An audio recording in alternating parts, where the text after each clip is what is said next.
Hello friends, மகாநதியில் இன்றைக்கி என்ன highlight பார்க்கலாமா? ஒரு வழியாக பசுபதி வந்து வீட்டில் இருந்து வந்து பத்திரத்தை கொடுத்துட்டு போயிட்டாருங்க.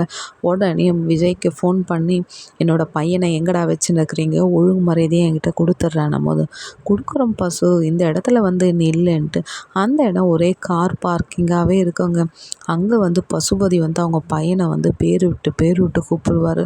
பார்த்தா ஒன்றுமே தெரியாது. பசுபதி போயிட்டு ஒவ்வொரு காருமே டோரை ஓப்பன் பண்ணிட்டு பார்ப்பாரு. இல்லை, இங்கே வந்து காருக்குள்ளே குமரன், நிவின், விஜய் எல்லாமே அவர் பண்ணுறத வந்து அப்படியே ரசிச்சுன்னு இருக்கிறாங்க. அதுக்கு குமரன் வந்து சொல்லுவார், எவ்வளோ குடும்பத்தை இவன் கதற விட்டுருப்பான், இன்னைக்கு இவன் கதறதை பார்க்கும் போதே விஜய் ப்ரோ ரொம்ப சந்தோஷமாக இருக்குது. விஜய் ப்ரோ வேணா ஒரு 2 நாளைக்கு இந்த மாதிரி இந்த ஆளை அழவிடலாமா போது அதுக்கு நிவின் வந்து சொல்லுவார், எனக்கே எங்கள் மாமா அழும்போது பார்க்க சூப்பராக தான் இருக்குது போது விஜய் வந்து சொல்லுவார், வேண்டாம் வேண்டாம், இவன் இவ்வளோ பண்ணதே பெரிய விஷயம், அதுவும் அவன் பையனை தூக்கி இருக்கிற விஷயத்தான் இவன் இதை பண்ணுறான், வச்சு செய்யலாம், இன்னும் கொஞ்சம் நேரம் அழுட்டோம், அதுக்கப்புறம் அவங்க பையனை அவங்ககிட்ட கொடுக்கலான்ட்டு விஜய்க்கு வந்து பசுபதி ஃபோன் போட்டுனே இருப்பார். ஆனால் விஜயோட டீமுமே வந்து ஃபோனை எடுக்க மாட்டார். அவர் ஒவ்வொரு இடத்துலையும் போய் தேடுறதை இவங்க டீமாக இருந்து அப்படியே ரசிக்கிறாங்க. பசுபதியை பார்த்து லைக்